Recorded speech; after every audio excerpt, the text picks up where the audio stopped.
கோரேசை பத்தி சொல்லும் போதெல்லாம் கோரேஸ் சாப்டர்லயே கிடையாது. இப்படிதாங்க நம்மளை பத்தி எல்லாம் எழுதி வச்சுட்டு நம்மளை நடத்துறாரு. ஹல்லேலூயா. இவர் வெண்கல கதவு இருப்பு தாழ்பாள்கள் அதை நான் உடைச்சிறேன். நீ வரும்போது பொக்கிஷம் ரெடியா இருக்கும்.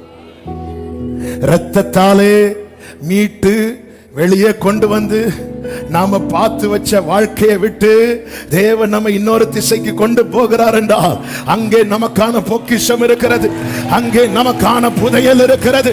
நம்புறவங்க மாத்திரம் தேவனுக்கு மகிமை. பாடுங்க. நீர் தந்த இந்த வாழ்விற்காய் உம்மை என்னாலும் ஸ்தோத்தரிப்பே. ஏன் இந்த அன்பு,